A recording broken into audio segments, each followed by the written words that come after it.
नमस्कार दोस्तों, स्वागत है आपका हमारे YouTube channel target civil services में। दोस्तों आज है 1 जुलाई और मध्य प्रदेश के डेली करंट अफेयर में आज हम पढ़ेंगे 1 जुलाई की करंट अफेयर। तो लेक्चर ध्यान से देखिएगा। और देखिए दोस्तों, कुछ टाइम से आपका मध्य प्रदेश करंट अफेयर आ नहीं रहा था, तो आज से हम कंटिन्यू करेंगे। और दोस्तों आज है 1 जुलाई और 1 जुलाई को मनाया जाता है राष्ट्रीय चिकित्सक दिवस यानी नेशनल डॉक्टर्स डे। दोस्तों भारतीय चिकित्सा संघ यानी IMA द्वारा भारत में प्रतिवर्ष 1 जुलाई को राष्ट्रीय चिकित्सक दिवस यानी नेशनल डॉक्टर्स डे का आयोजन किया जाता है। और यह दिन महान चिकित्सकों को सम्मानित करने और हमारे जीवन में डॉक्टरों के महत्व को समझने और उन्हें महत्व देने में मदद करने के लिए उनके सबसे महान प्रतिनिधियों में से एक को याद करके उन्हें सम्मान प्रदान करने के लिए मनाया जाता है। यह दिन पश्चिम बंगाल के दूसरे मुख्यमंत्री डॉक्टर बिधान चंद्र राय की जयंती के रूप में मनाया जाता है, जिनका जन्म दोस्तों 1 जुलाई 1882 को हुआ था और उसी तारीख को 1962 में उनकी मृत्यु हो गई थी। चलिए दोस्तों अब स्टार्ट करते हैं आज की करंट अफेयर। तो आज की करंट अफेयर में पहला क्वेश्चन है हमारा। देखिए, हाल ही में किस राज्य की नगरीय निकाय निर्वाचन में पहली बार पार्षद पदों के निर्वाचन व्यय लेखा का प्रावधान किया गया है दोस्तों? तो ये हमारे मध्य प्रदेश राज्य के नगरीय निकाय निर्वाचन में पहली बार पार्षद पदों के निर्वाचन व्यय लेखा का प्रावधान किया गया है। तो इसका आंसर क्या हो जाएगा? Option number A. दोस्तों बात करें हम यहाँ पर मध्य प्रदेश राज्य निर्वाचन आयोग की, तो यह एक संवैधानिक प्रावधान है, ठीक है। और यह अनुच्छेद 243 के राज्य निर्वाचन आयोग के गठन का प्रावधान है। और इसका गठन कब किया गया था? ये 1 फरवरी 1994 में किया गया था। और ये दोस्तों क्वेश्चन MPPSC 2020 में पूछा गया था कि मध्य प्रदेश राज्य निर्वाचन आयोग का गठन कब किया गया था? 1 फरवरी 1994 में। इसका मुख्यालय कहाँ पर है? तो भोपाल में है। दोस्तों हमारे मध्य प्रदेश के प्रथम मुख्य चुनाव आयुक्त कौन थे? श्री NB लोहानी जी थे। और वर्तमान में मुख्य चुनाव आयुक्त कौन है? तो ये है श्री बसंत प्रताप सिंह हैं। इनकी नियुक्ति किसके द्वारा की जाती है दोस्तों? ये राज्यपाल के द्वारा की जाती है। और ये अभी हाल ही में दोस्तों MPPSC 2021 का जो प्री का एग्जाम हुआ था उसमें क्वेश्चन पूछा गया था, राज्य निर्वाचन आयोग के मुख्य चुनाव आयुक्त की नियुक्ति किसके द्वारा की जाती है? तो ये राज्यपाल के द्वारा की जाती है, ठीक है दोस्तों। और इनका कार्यकाल जो है वो 5 वर्ष या 65 वर्ष जो भी पहले हो जाए। और यह एक संवैधानिक प्रावधान है। और इनको हटाने की जो प्रक्रिया है वो राष्ट्रपति के द्वारा संसद में महाअभियोग प्रस्ताव पास होने के बाद है। राज्य निर्वाचन आयोग का गठन सर्वे तथा 74वें संविधान संशोधन अधिनियम 1992 के तहत किया गया। और महिलाओं को नगरीय निकाय एवं पंचायतों में 50% आरक्षण देने वाला पहला राज्य कौन सा है दोस्तों? तो वो भी हमारा मध्य प्रदेश है। तो देखिए दोस्तों, राज्य निर्वाचन आयुक्त बसंत प्रताप सिंह ने बताया है कि नगरीय निकाय निर्वाचन में पहली बार पार्षद पदों के निर्वाचन व्यय लेखा का प्रावधान किया गया है। और व्यय लेखा संधारण पर्यवेक्षण के लिए रिटर्निंग ऑफिसर कार्यालय में निर्वाचन हेल्प डेस्क स्थापित करने के निर्देश भी दिए गए हैं। इसके पहले महापौर एवं अध्यक्ष पद के उम्मीदवारों के व्यय लेखा का संधारण किया जाता था। और पार्षद पदों के निर्वाचन व्यय की अधिकतम सीमा नगर निगम में जनगणना 2011 के अनुसार 10 लाख से अधिक जनसंख्या पर 8,75,000 रुपए और 10 लाख से कम जनसंख्या पर 3,75,000 रुपए है। और नगर पालिका परिषदों में 1 लाख से अधिक जनसंख्या पर 2,50,000 रुपए और 50,000 से 1 लाख तक की जनसंख्या पर 1,50,000 रुपए और 50,000 से कम जनसंख्या पर पार्षद के निर्वाचन व्यय की अधिक व्यय सीमा 1 लाख रुपए है। वहीं 10 लाख से अधिक जनसंख्या वाले नगर निगमों में 35 लाख और 10 लाख से कम जनसंख्या वाले नगर निगमों में महापौर पद के अभ्यर्थियों के निर्वाचन व्यय की अधिकतम सीमा 15 लाख रुपए निर्धारित की गई है। नेक्स्ट क्वेश्चन दोस्तों हमारा, वर्ल्ड पावर लिफ्टिंग इंडिया के द्वारा आयोजित राष्ट्रीय पावर लिफ्टिंग चैंपियनशिप कोलकाता 2022 में रूपाली वैष्णव ने कौन सा पदक जीता है दोस्तों? तो इनके द्वारा जीता गया है स्वर्ण पदक। तो इसका आंसर क्या जाएगा? Option number A. और दोस्तों इन्होंने 2 स्वर्ण पदक जीते हैं, ठीक है। इनका संबंध किस जिले से दोस्तों? तो इनका जो जन्म है वो देवास में हुआ था और ये अभी कहां पर रह रही है? इंदौर में रह रही है, ठीक है। तो याद रखिएगा, वर्ल्ड पावर लिफ्टिंग इंडिया द्वारा आयोजित राष्ट्रीय पावर लिफ्टिंग चैंपियनशिप का आयोजन कहां पर किया गया था? ये कोलकाता में किया गया था। कोलकाता किसकी राजधानी है? पश्चिम बंगाल की राजधानी है। तो देखिए दोस्तों, वर्ल्ड पावर लिफ्टिंग इंडिया के द्वारा आयोजित राष्ट्रीय पावर लिफ्टिंग चैंपियनशिप कोलकाता 2022 में रूपाली पत्नी संजय वैष्णव ने 40 साल की आयु में 2 खेल प्रतियोगिताओं में 2 स्वर्ण पदक जीतकर देवास जिले के साथ ही इंदौर का भी नाम रोशन किया है। रूपाली मूलतः देवास जिले के छोटे से गांव मातमौर की रहने वाली है और वर्तमान में वे इंदौर में निवास करती है। रूपाली ने देश भर के 250 खिलाड़ियों के बीच कोलकाता में यह उपलब्धि हासिल की है। नेक्स्ट क्वेश्चन दोस्तों हमारा, मध्य प्रदेश की किस खेल अकादमी में भारत की पहली बुलेट क्रशर मशीन की स्थापना की गई है? तो ये मध्य प्रदेश की शूटिंग एकेडमी में। तो इसका आंसर क्या जाएगा दोस्तों, ऑप्शन नंबर बी, ठीक है, शूटिंग एकेडमी। और देखिए दोस्तों, शूटिंग एकेडमी का मुख्यालय कहाँ पर है, तो ये हमारे मध्य प्रदेश की राजधानी भोपाल में है। और अभी हाल ही में दोस्तों जो एमपीपीएससी का प्री का एग्जाम हुआ था, उसमें क्वेश्चन पूछा गया था, क्या चिंकी यादव का संबंध किस खेल से है। तो दोस्तों चिंकी यादव का संबंध शूटिंग से था। और चिंकी यादव का संबंध किस डिस्ट्रिक्ट से दोस्तों, तो चिंकी यादव भोपाल डिस्ट्रिक्ट से है।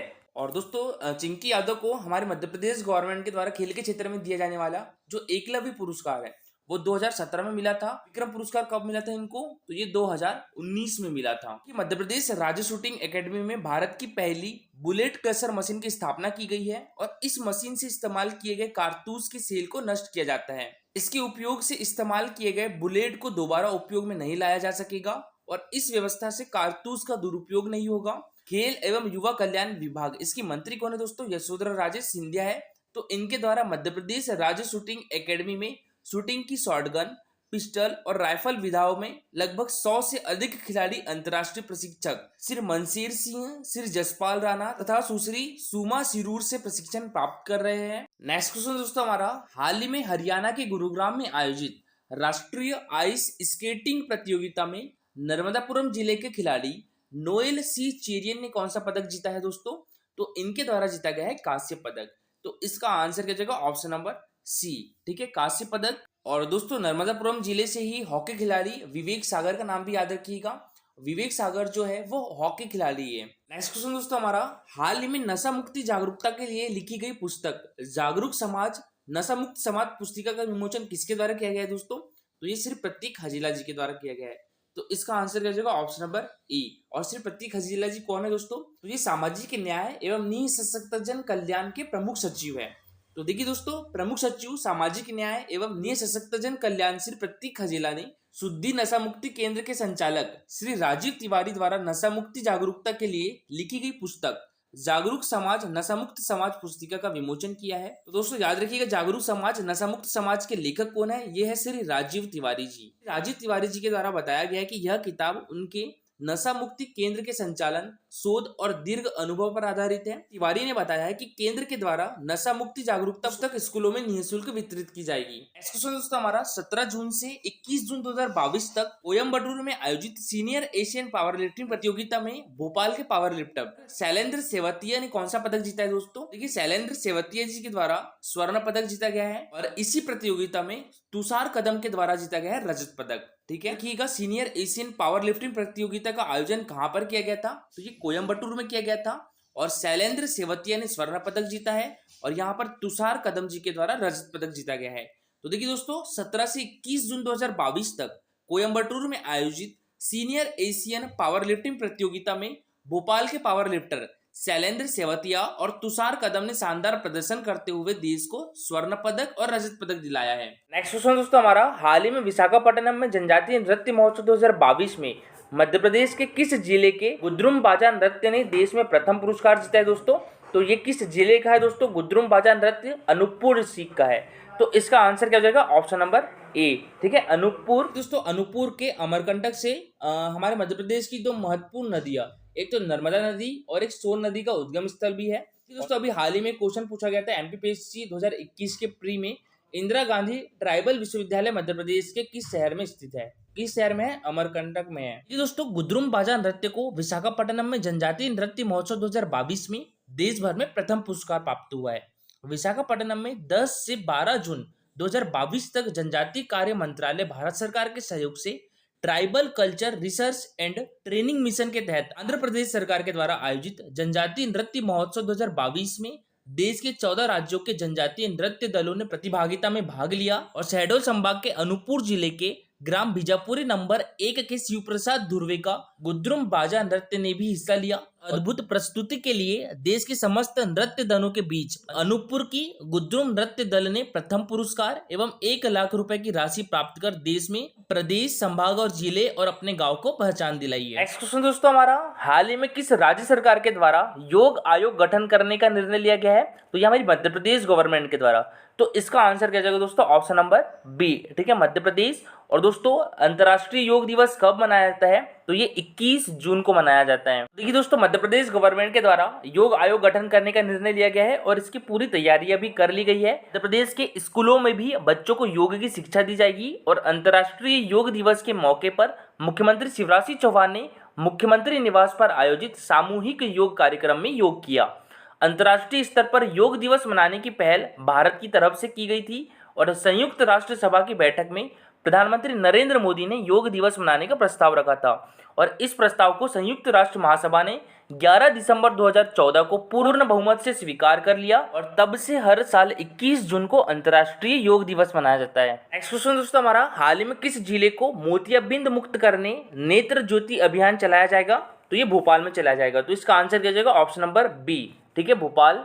तो देखिए दोस्तों, हमारे मध्य प्रदेश की राजधानी भोपाल को 2023 तक मोतियाबिंद मुक्त करने के लिए नेत्र ज्योति अभियान चलाया जाएगा और इस अभियान के मोतियाबिंद की जांच एवं पहचान की जाएगी और इसमें आशा कार्यकर्ताओं के द्वारा 50 साल से अधिक उम्र के हर व्यक्ति के घर पहुंचकर प्राथमिक स्क्रीनिंग की जाएगी। और देखिए दोस्तों, रणजी ट्रॉफी 2021-22 का खिताब पहली बार किस टीम ने जीता है? तो ये जीता है मध्य प्रदेश ने। तो इसका आंसर क्या जाएगा दोस्तों? ऑप्शन नंबर सी, ठीक है, मध्य प्रदेश। तो उप विजेता टीम कौन रही है? तो ये मुंबई रही है। रणजी ट्रॉफी की शुरुआत कब से हुई थी?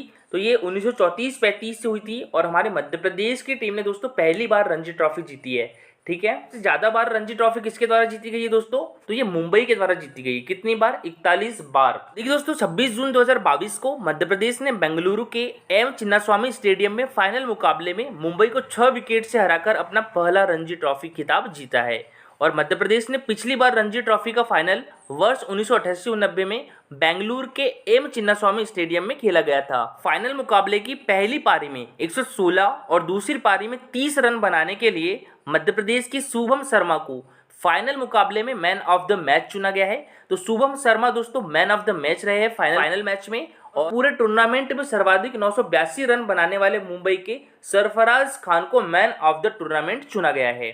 रणजी ट्रॉफी में मध्य प्रदेश की टीम के कप्तान कौन थे दोस्तों? तो ये आदित्य श्रीवास्तव थे। इस जीत के साथ ही रणजी ट्रॉफी जीतने वाले मध्य प्रदेश के पहले कप्तान भी बन गए हैं। तो चंद्रकांत पंडित मध्य प्रदेश की कोच है जिन्होंने 1988-89 में मध्य प्रदेश का रणजी ट्रॉफी में नेतृत्व किया था और उनका कोच के रूप में यह छठा रणजी खिताब है। उसने हमारा 600 मेगावाट क्षमता की सौर तरंग परियोजना यानी solar floating project Madhya Pradesh के किस क्षेत्र में प्रस्तावित है दोस्तों? तो ये ओमकारेश्वर में। तो इसका आंसर रह जाएगा ऑप्शन नंबर बी। और दोस्तों ये क्वेश्चन एमपीपीएससी 2021 के प्री में पूछा भी गया था। दोस्तों हमारे मध्य प्रदेश में नर्मदा नदी के ओमकारेश्वर जलाशय पर 600 मेगावाट क्षमता की फ्लोटिंग सोलर परियोजना का निर्माण 2 चरण में किया जा रहा है। प्रथम चरण में कुल 278 मेगावाट क्षमता विकसित करने के लिए 3 कंपनियों को लेटर ऑफ अवार्ड जारी किए गए हैं। मेसर्स एनएचडीसी लिमिटेड परियोजना की unit D, AMP energy unit E और एसजेवीएन लिमिटेड यूनिट एफ को विकसित करेगा। नवीन एवं नवकरणीकरण ऊर्जा के जो प्रमुख सचिव है श्री संजय दुबे ने बताया है कि प्रथम चरण में 278 मेगावाट क्षमता की परियोजना को सितंबर 2023 तक पूर्ण किया जाना प्रस्तावित है और श्री दुबे ने बताया है कि परियोजना निर्माण अवधि में लगभग 1000 व्यक्तियों तथा परियोजना संचालन अवधि में लगभग 300 व्यक्तियों को सीधे रोजगार प्राप्त होगा। उनके द्वारा बताया गया है कि ओमकारेश्वर फ्लोटिंग सोलर परियोजना के विकास से प्रदेश में लगभग 1600 करोड़ रुपए का निवेश आकर्षित होगा और ultra mega renewable energy power parks योजना में 600 मेगावाट परियोजना का क्रियान्वयन किया जा रहा है और ओमकारेश्वर फ्लोटिंग सोलर परियोजना से उत्पादित संपूर्ण 600 मेगावाट विद्युत का क्रय राज्य शासन की पावर कंपनी द्वारा किया जाएगा। देखिए दोस्तों आज के लिए आपका क्वेश्चन है, किस तीर्थस्थल का प्राचीन नाम मंदाता था? ये एमपीपीएससी 2021 में क्वेश्चन पूछा गया था। कामदगिरी, ओमकारेश्वर, अमरकंटक या महेश्वर? तो इसका आंसर पूरा डिटेल में दीजिएगा। और दोस्तों आज के लिए इतना ही। Thank you for watching this video.